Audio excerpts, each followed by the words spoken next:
As the chief warden awaited the king's directives, he relished the opportunity presented by the delay.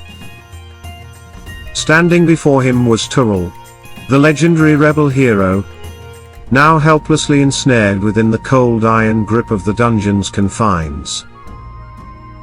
With a twisted sense of satisfaction, he saw this as the perfect chance to toy with his renowned captive.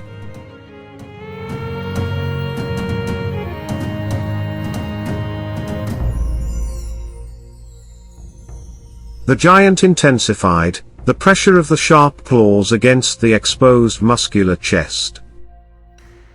Aware that the freely dangling body, legs unbound, would not provide the resistance needed to cause wounds.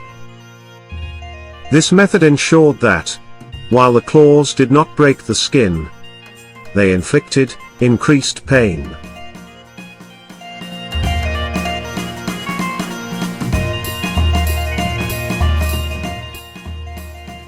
The claws methodically altered their direction, shifting slowly and firmly from the right chest to the left. As the metal traced its path, it left behind a trail of red welts on the taut skin, a vivid contrast against the muscular form. This intentional maneuver was executed to instill fear and demonstrate dominance, serving as a cruel reminder of the chief's unyielding control over his captive.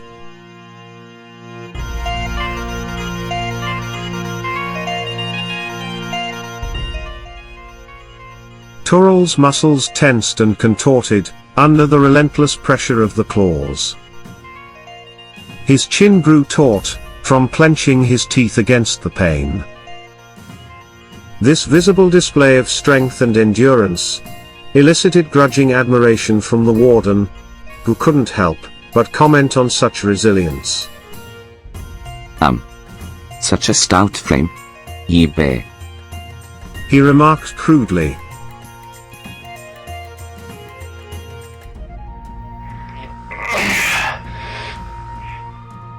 A soft, manly grunt escaped through the stoic fighter's gritted teeth, as his tormentor increased the pressure, dragging the claws back across his chest.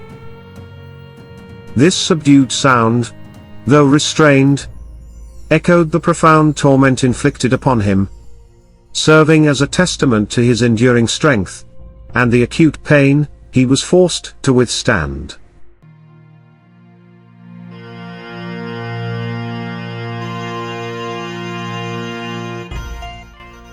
The chief warden circled to Turul's back, positioning the claw ends just above the thick shoulder muscles. He angled the menacing instrument so his prey could glimpse the sharp tips, heightening the anticipation and dread. He gazed upon the broad back, a landscape of undulating muscles stretched beneath taut skin. This be the finest specimen I've laid eyes on.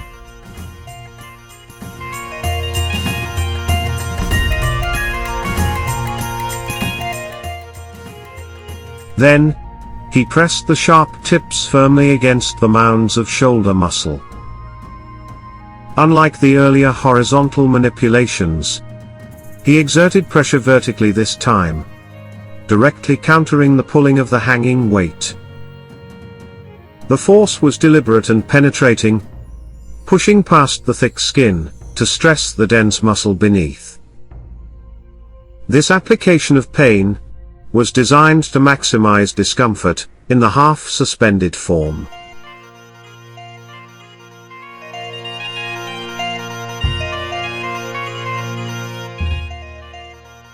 The tips, were meticulously traced down the broad, muscular back.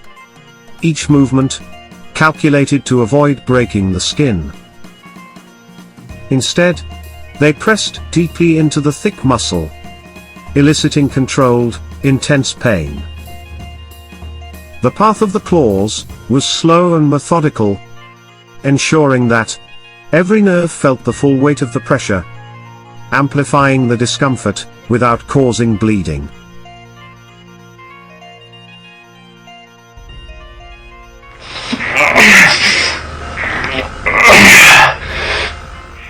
A louder grunt, accompanied by a soft hiss, escaped Turul's lips. The wrist shackles above clanked in response to his tensed muscles, signaling his strain under the excruciating pain. This reaction satisfied the chief warden with perverse skill in wielding his favored tool of torment. He continued to adjust the pressure and direction of the claws, exploring different ways to inflict maximum torment.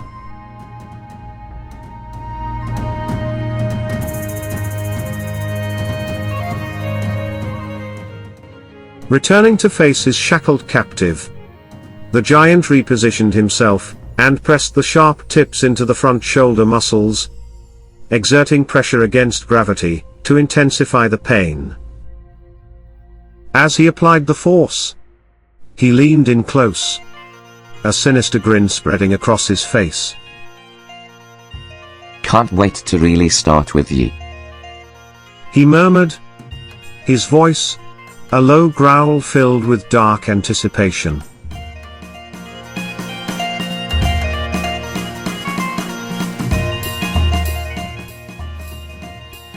The assistant hurried back into the dungeon, breathless from his rush to deliver the king's commands. Approaching his chief, he spoke with an urgency that cut through the thick air.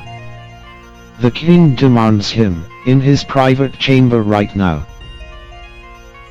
He gestured upwards emphatically, his finger pointing to the ceiling, as if to underline the immediacy and importance of the order, indicating that the place was directly above them.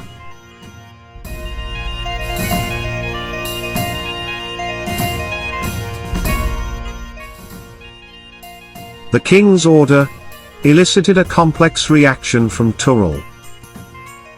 Physically, his response was immediate and straightforward. Every muscle in his body tensed, fortified by a surge of steely courage that readied him for whatever lay ahead. Emotionally, however, he was a tumult of conflicting feelings. Suspicion and curiosity gnawed at him. His heart sank with a heavy foreboding. Yet, a defiant spark of hope flickered stubbornly within him.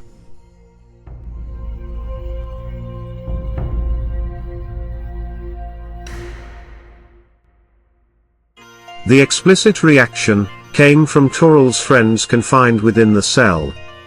Their voices erupted in dismay. They're sending him to the Tower of Evil.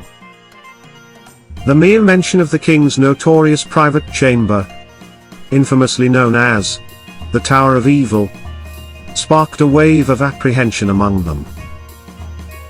The name alone conjured images of the direst torment to all present, making it clear that this was the most dreaded destination within this compound.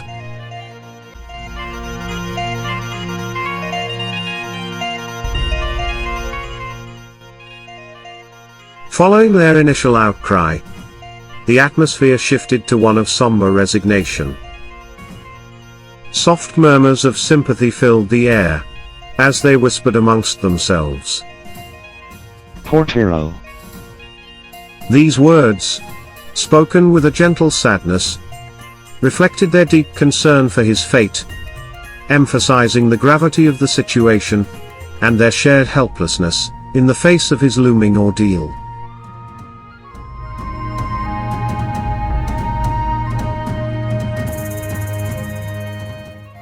The chief warden's reaction contrasted sharply.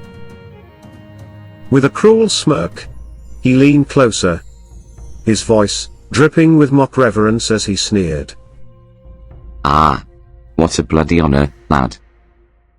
The king himself demands your presence in private.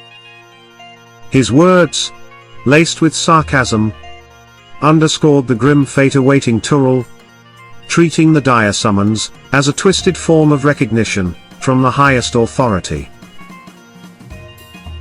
But first, we got a premier just right for his tastes.